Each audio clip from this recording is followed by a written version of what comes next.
hectic. Welcome back to the hottest show right here in Mzansi, Hectic 99. A bit earlier on, we were talking all about trends, what's in, current happenings, what's popular in today's society. Now, we touched base a little bit about dances, a couple of the trends that are out there, health, fitness-wise, and so on. But we are going to actually continue our discussion with a very special guest in studio, actually. We have Robert from Living House. And then we have, of course, Dr. Shanaz Hussain and the rest of the viewers from Peak View High School. Nay, nay, hey. Okay, now before we actually get into discussion, we are talking things that trend. But before we actually get into this hot discussion, it's getting heated here, so let me just drop a young jacket on the side. All right, now the discussion today is all trends, of course. And Robert, you have a very touching story that you have to share that has to deal with peer pressure, a lot of the things that are trending out in society. Can you actually talk to us about your story? Sure. Thank you very much. I think one of the big topics that comes up when we hear about peer pressure and talk about peer pressure is drugs and alcohol. Okay, being a kid, I can know from my story. I'll tell you a little bit from my story. I am a recovering drug and alcohol addict, on the rise now, and living a better life than I could have imagined. But to start off with, I think when I was perhaps your ages, your ages of 15, 16, the idea was I was very shy, all right? So having a drink, walking into a party, having a drink made me feel a lot more comfortable. If you asked me, did I want to fit in with everyone and be the same as everyone, like peer pressure? No, not at all. But I wanted to feel like I belonged. I wanted to have a sense of going into a place and I'm connected with everybody. And drugs and alcohol give the illusion of that to start off with. And I think it's important to say an illusion because it starts off with feeling connected, but 10 years down the line, it ends up in isolation. Physical isolation, the social isolation. So, dead air. You can definitely say it's all right. Where I want to go from that, right, is peer pressure. Although you might feel it, get armed, learn some skills. Learn some skills early on in life, so that you can learn how to say no when you want to. Learn how to say no strongly. Learn how to say no and still feel like you belong in the society and you belong with friends. Yeah, very important skill. Then coming into recovery, which is an essential part, because 1 in 10 people who pick up a drink or an alcohol or a drug will find themselves in addiction. Nobody knows why or how or who it's going to be. But it's very essential that if you find yourself in that situation where you're being challenged, what do you do? Who do you reach out to? Do you feel ashamed? No. There's no shame in having a medical condition. So it's addiction is very like diabetes, shall we say. So speak to your school counselors, speak to your parents, speak to people like me who've been in that situation before. I think they're the most valuable people to chat to.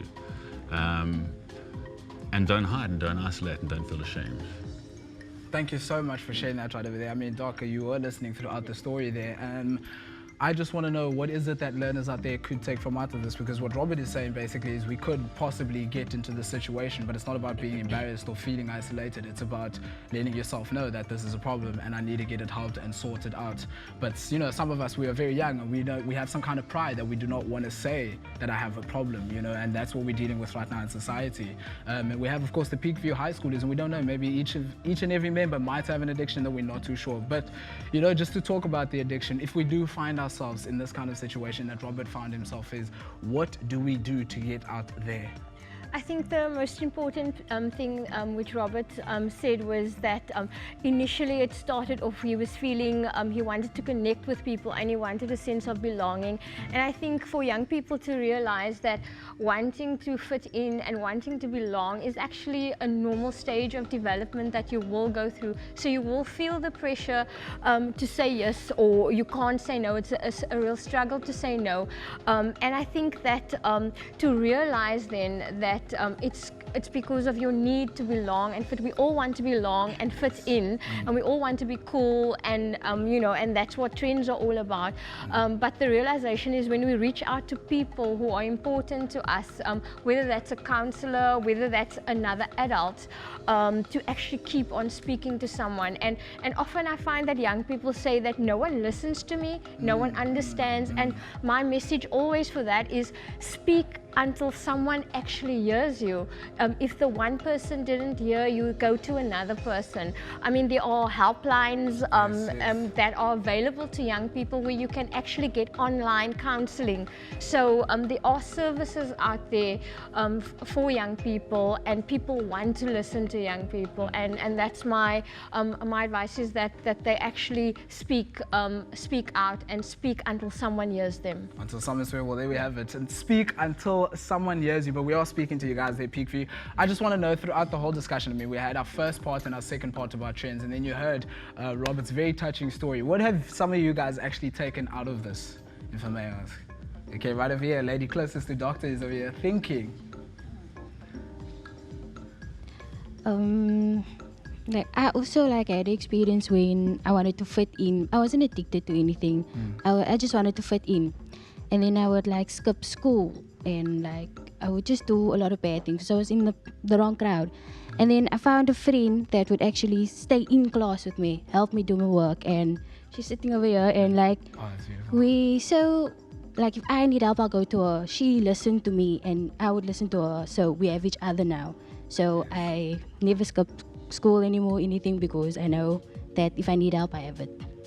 Well, that's absolutely beautiful. Thank you so much for your story and sharing your story.